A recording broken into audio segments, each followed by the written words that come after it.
Hello, I'm Janai. I thought I would give a tour of my first car. It's a 2000 Chevy Cavalier. I've had it since I was 19. Should I have it until this October, that will have made 4 years with this car. When I bought it, it had 84,444 miles, I believe. I think it was that exactly. And right now it has about 119,000 miles on it, I'd say. I'm not 100% sure. Chevy made a lot of these cars from what I know. They've made a lot of these cars. I've seen tons of them on the road. I still do to this day. I still see them on the road all the time. It's not the car that I lusted after, that I thought I was gonna get when I first started shopping for a car. I learned pretty quickly, like a few weeks into looking for a car for myself when I was looking back in 2013, that you can't be too picky. I wanted a VW Beetle so badly, and eventually just broadened it to, okay, as long as it's a VW, and then eventually kind of just landed on, I will take anything that I can afford that will get me from A to B. And that's what I got. I haven't had any major issues with it since I've had it for the last 4 years, and now it's 17 years old. The issues I've had with it recently are just minor issues, like the check engine light came on Wednesday, thought it was the worst. Turned out to just be my gas cap wasn't on properly. Wherever I got gas last, I guess they didn't tighten it all the way, and I ended up kind of tinkering with it myself and then taking it for a drive, and the light went off. Has been off since, so that was cool. It's nice that I get to, sometimes when there's things wrong on my car, it's as simple as just tinkering with it myself. Or even the last time I took it to the mechanic, I think my mechanic literally just tinkered with it himself, and he fixed it. He says that for some reason Chevy Cavaliers just don't die. And my uncle, who's worked with cars for a long time as well, I saw him recently and we were talking about my car because he helped me purchase it actually. Like when it came to viewing and the buying and negotiating and getting it road ready, he was a huge help. I couldn't have done it without him. But recently he told me, he was just like, you can't believe you're still driving that thing, like you got a good one. And he's right, I totally did. The emergency brake no longer works. The AC has never worked since I bought it, which I didn't figure out until, I'm gonna guess, about 8-9 months after I bought the car. But big deal, I roll with it. And I would have the AC fixed if it were a cheaper fix, like something as simple as getting antifreeze or whatever that stuff is that you need. But I had my mechanic look at it once I figured out that the AC didn't work, and he said it would cost like at least $300, something like that, to fix, which as a broke college student then, I was just like, nah, I'll leave it, because I didn't really want to have that car for long anyway. My intention wasn't having the car as long as I have had it now. And at this point it's worth so little because of its age and depreciation. Like, it's worth so little, I wouldn't fix it now either, even though we're about to start another summer. I'm trying to save for a new car, so I'm not going to spend it on fixing my car, which is probably worth way less than $1,000 at this point. But it gets me from A to B. The heater works. So I live in Jersey, so winters can be pretty brutal, but the heater works, which is great, and it gets me from A to B. So I'm gonna take you on a tour of my car. Warning, my car needs a car wash, and I vacuumed it a few weeks ago, and it looks bad all over again, but just a warning. I'll show you what it's like inside my Chevy Cavalier. Here's my car.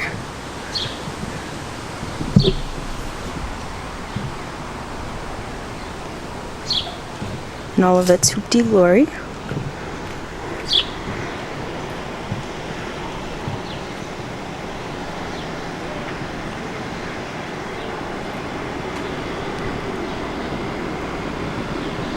Gas cap is on the right, which is kind of frustrating when getting gas because the windows are crank windows.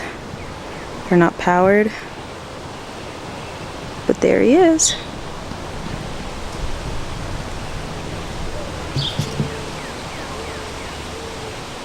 Starting with the trunk, this is it. It doesn't close, so this is what it looks like without me having something clamping it down from the inside. But I want to give you guys a look of the inside, so just have it open for now. It is keyhole entry only, and so I'll show you the key.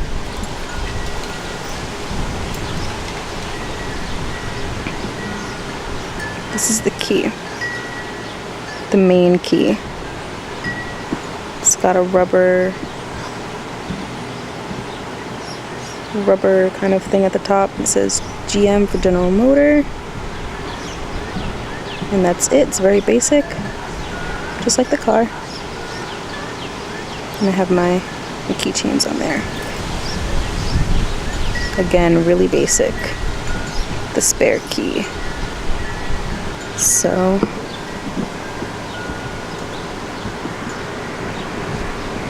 this is the inside of the trunk. It's got lots of leaves and stuff in there because my trunk is never totally closed because of the dent in the back from where it was hit. It's never totally closed, and so, you know, things get in there. And I don't keep anything in there anymore because it doesn't close all the way. Got mats back here. It's usually before it was broken, this is, you know, all the stuff that you're gonna see inside my car, the stuff I would usually hold in the back. So it definitely has a lot of space. And underneath, got, I don't know if that's the tire or the donut. Yeah, that's the donut. It's emergency only.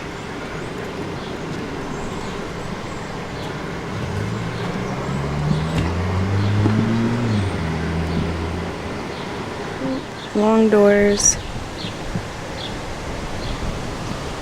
Keyhole entry only again.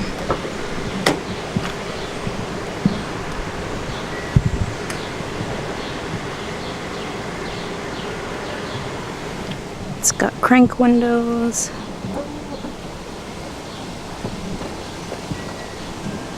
The other door looks just like this. Hard touch plastic. And then this fabric here. And speaker.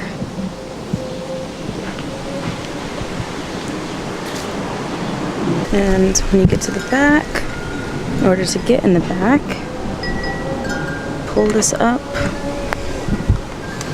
and push the seat up to make more room. There's really not a whole lot back here. It's the bench seat, and there's not even like any compartments for someone to put anything in if someone were sitting back here. There's no storage compartment on the back of the chair, the front chairs like you see in some other cars. It's very basic.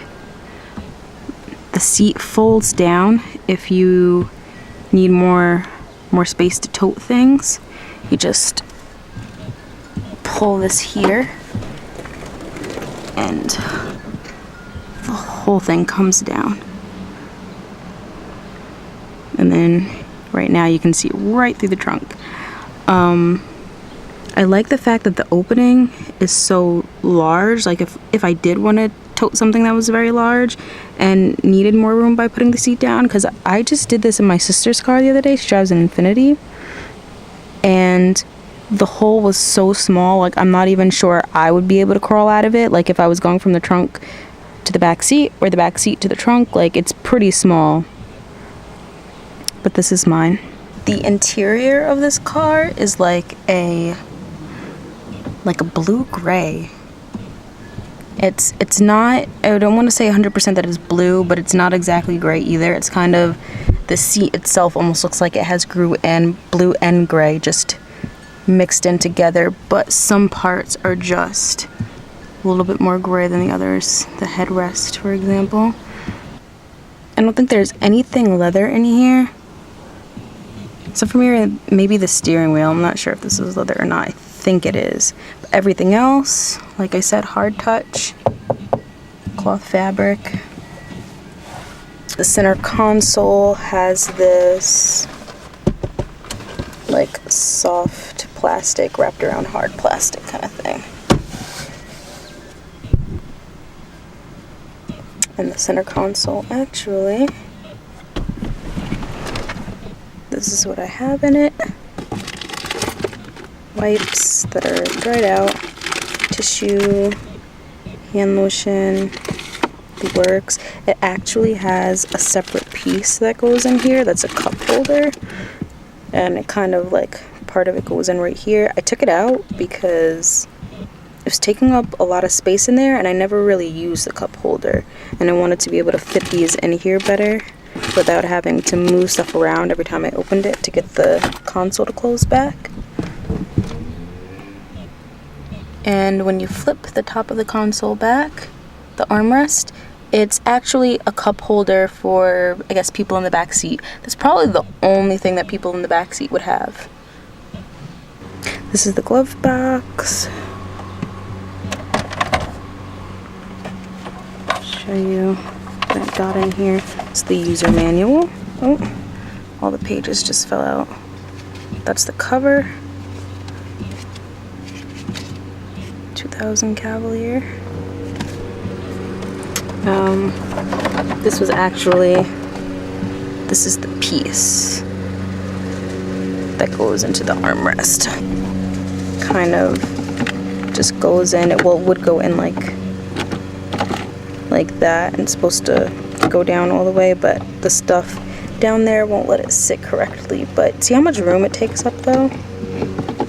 Which is why I took it out. I never use it. Like, I usually use these cup holders. Even though it has junk in it right now, I usually use those. So, let's put that back. This is usually the stuff that I'm like toying with when I'm actually driving. Obviously the steering wheel. Give it a honk, show you how it sounds.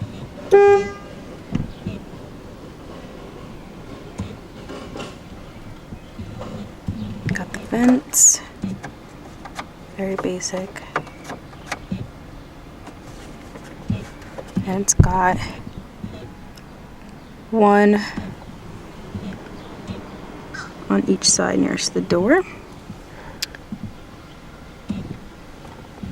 And I have to say, I guess this is the gear shift. This is the first time, like when I bought this car, I've seen one like this where the button is on top and not like right here. I got used to it, but it's definitely something I've never seen before. And at night, there's no like light in here, it's just this red dot. These don't light up at night, if you can see that. Doesn't light up at night. It just, the red dot moves to whatever I change it to, so at night it's kind of hard to see.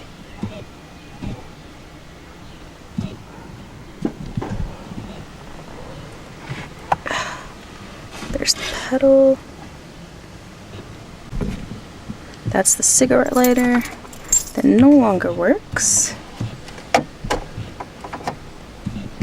I just popped that in there so it's not like this open hole, even though it doesn't work. I just think it, you know, as junky as this car already looks, I just think it looks a little better with this in it. So I'll leave that in there. And I'll start it up for you, let you hear what it sounds like.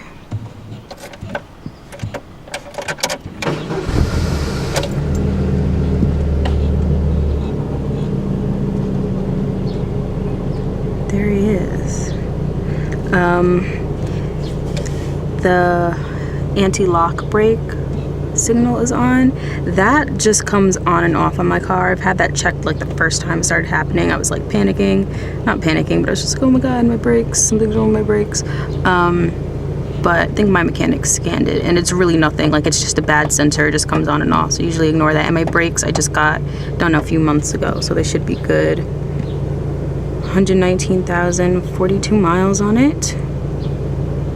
And I'll rev the engine, let you guys hear what it sounds like.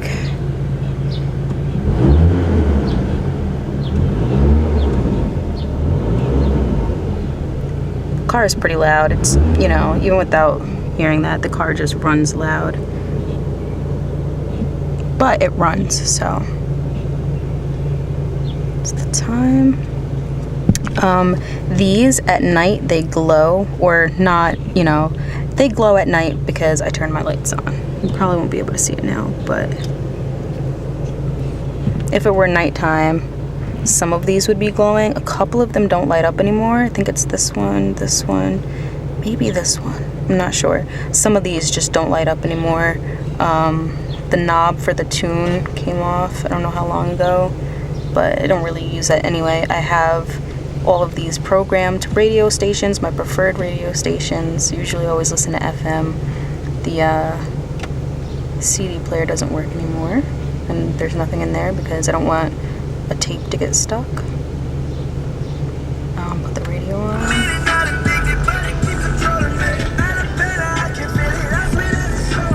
I think I've had people tell me before the car is pretty good bass.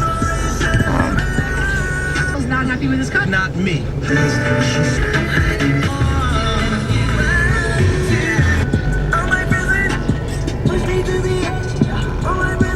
It's the rear view mirror. Close my dad.